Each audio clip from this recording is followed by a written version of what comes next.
sampai sama sengaja tak maju. Kita tak maju. Assalamualaikum warahmatullahi wabarakatuh. Waalaikumsalam warahmatullahi wabarakatuh. Hari ini setelah kita selesai ujian, Pak Haji mau sosialisasi atau memberitahu pembelajaran tentang rambu lalu lintas, ya. Jadi saat kita di jalan itu ada mobil, ada sepeda motor, ada orang berjalan, ada kereta api yang melintas, ya. Nanti kita akan mempelajari beberapa rambu-rambu lalu lintas yang ada di jalan raya. Oke, pengertian. Apakah rambu lalu lintas itu? Rambu lalu lintas adalah bagian dari perlengkapan jalan yang digunakan untuk memberikan peringatan, larangan, perintah, dan petunjuk untuk memakai jalan. Nah, jenis-jenisnya ada empat tadi diperhatikan. Nanti diingat-ingat ya. Ada rambu peringatan, ada rambu larangan, ada rambu perintah, ada rambu petunjuk. Oke, ada empat jenisnya. Yang pertama ada rambu peringatan. Rambu peringatan berfungsi untuk menginformasikan atau memberikan informasi kondisi jalan yang membutuhkan kewaspadaan lebih dari semua pengguna jalan. Contoh yang pertama, ini ada jalan menurun. Kenapa kok jalan menurun harus ada rambu peringatan, Kak? Ya, nyapa? Jalan menurun ini banyak mengalami kecelakaan karena ketidakwaspadaan. Makanya jalan menurun ini dimasukkan ke dalam rambu peringatan. Oke, yang kedua ada perlintasan kereta api. Kenapa kok harus diberi rambu peringatan, dah? Karena kereta api itu tidak bisa berhenti di sembarang tempat. Kereta api ini berhenti di mana, Cak? Iya, di stasiun. Kereta api hanya berhenti di stasiun. Berbeda dengan sepeda motor dan mobil, ya. Makanya harus diberi tanda peringatan. Makanya kalau di kereta api atau di rel yang melewati jalan raya pasti ada pemecah mulai. Iya, palang untuk membatasi pengendara agar tidak lewat. Nyapa, Cak? Ora lewat karena ada kereta yang mau melintas. Oke, yang ketiga ada hati-hati jalan licin. Kalau kita berkendara dengan kondisi jalannya licin dan dengan kecepatan yang cepat, itu akan menyebabkan kecelakaan. Terus yang keempat, ya, ada tikungan ke kiri ataupun tikungan ke kanan. Kalau ada tikungan pasti diberi rambu rambu peringatan. Ya, karena kalau kita berkendara ada tikungan dengan kecepatan cepat itu bisa menyebabkan kecelakaan tadi. Berikutnya rambu larangan. Rambu larangan berfungsi memberikan peringatan dan larangan keras agar tidak dilanggar pengguna jalan. Kebanyakan rambu larangan itu diidentifikasi atau diberi kasih itu ini ya, garis lingkaran terus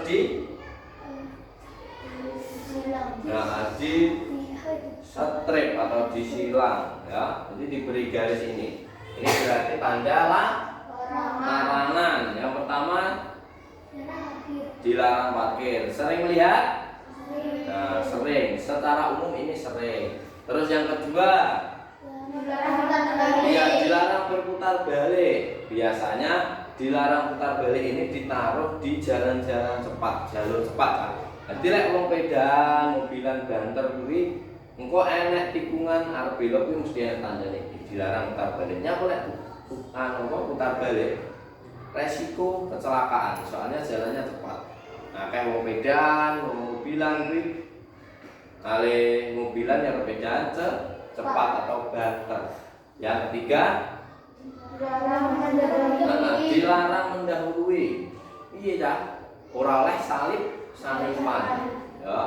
Yang terakhir, truk dilarang lewatnya kok ndak oleh truk lewat. Yang pertama mungkin kondisi jalannya, lek dilewati truk bisa rusak. Contoh ning perkampungan dilewati truk oleh ora aja. Tidak boleh, karena kadang jalannya sempit, tidak bisa berpapasan dengan kendaraan lain. Mungkin tidak ada jalur untuk putar balik untuk truk itu, makanya diberi rambu larangan.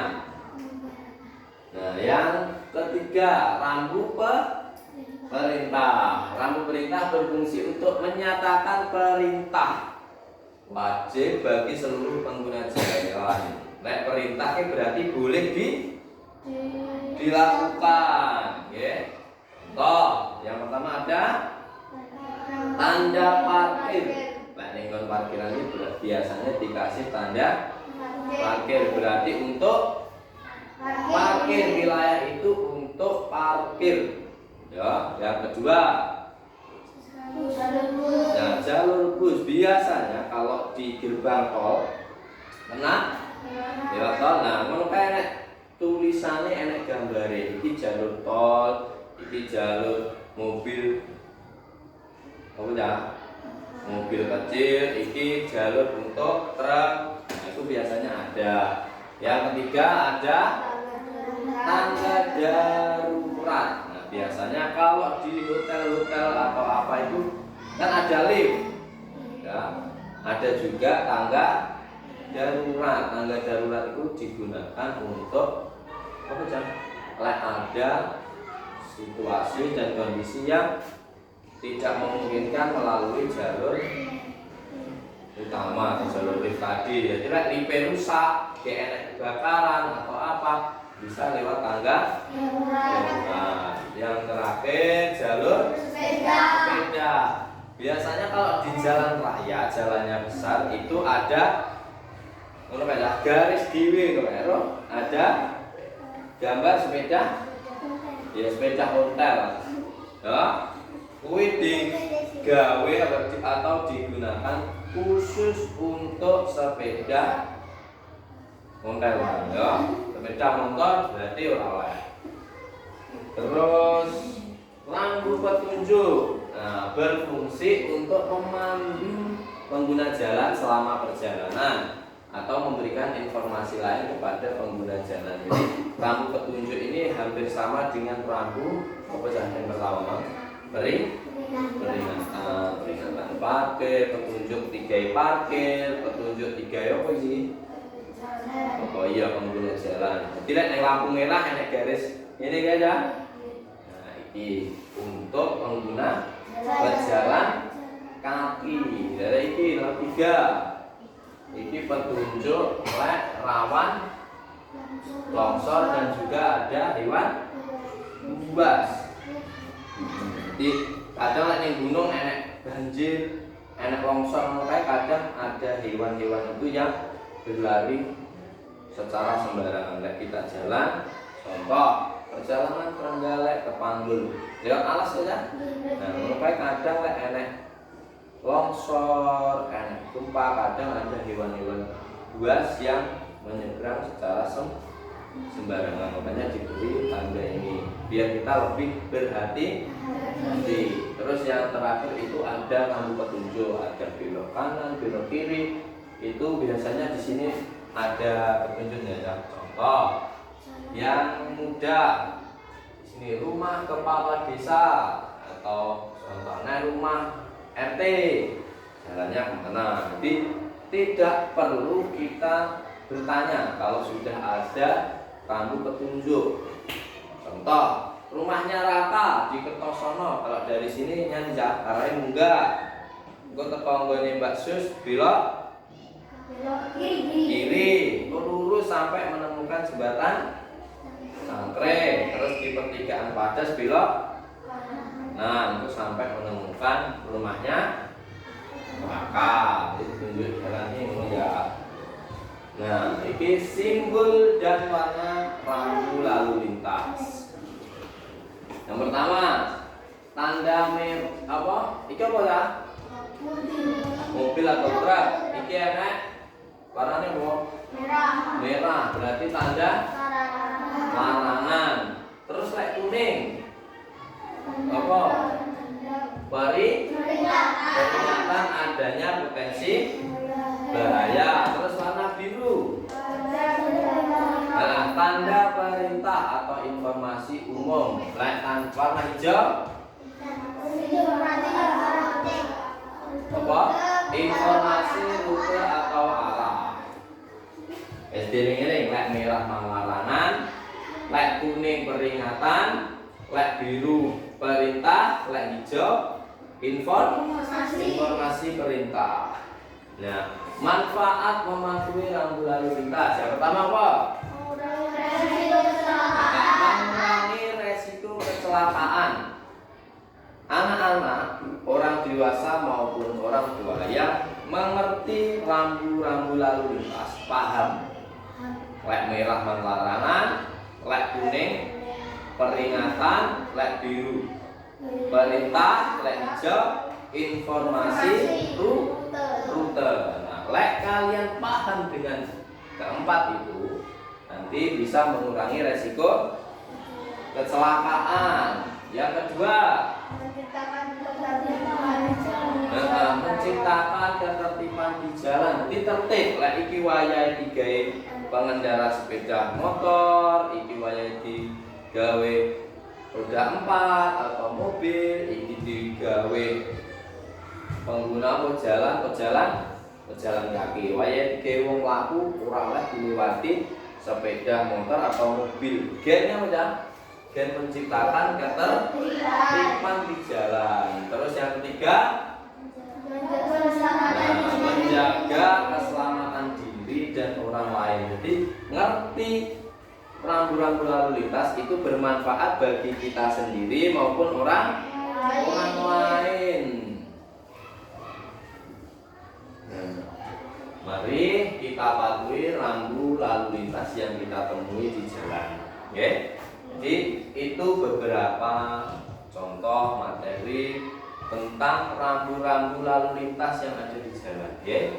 Kita harus mematuhi dan mengingatkan jika ada seseorang yang melanggar. Ya, ayo ngerti apa rambu-rambu lalu lintas. Kalau ada orang yang melanggar diingatkan. Paham ya? Nanti tugasnya, anak-anak silahkan membuat rambu lalu lintas di sekolah. Membuat, nanti dikerjakan sambil diawasi Pak Haji. Contoh, membuat rambu untuk kelas 6, ke kelas 5, ke kelas 4, ke kelas 3, ke kelas 2, ke kelas 1. Terus larangan di musola. Nanti di musola ini larangannya apa ya?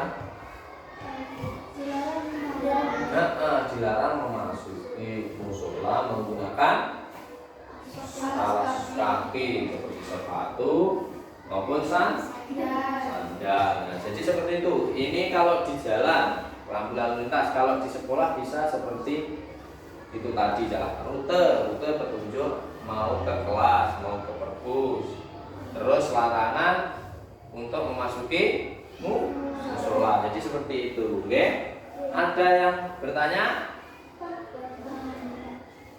Paham? Oke, kalau sudah paham, Pak Haji akhiri, jangan lupa dipelajari ya untuk keselamatan diri dan orang lain.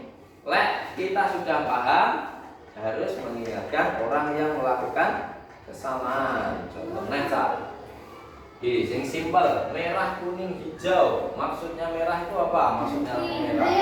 Merah berarti harus berhenti. Lek kuning apa? Ya, bersiap-siap untuk ke lampu hijau. Lek lampu hijau berarti harus berjalan. Oke. Saat lampu merah, pengguna atau pejalan kaki itu boleh menyeberang. Nyapa oleh nyebrang ya? Karena mobil dan motor semuanya berhenti. Ya. Yes, mungkin itu yang bisa Pak Haji sampaikan. Ada kurang lebihnya mohon maaf. Jika ada pertanyaan bisa ditanyakan ke Pak Haji atau orang di sekitar yang paham tentang rambu lalu lintas. Pak Haji akhiri. Assalamualaikum warahmatullahi wabarakatuh.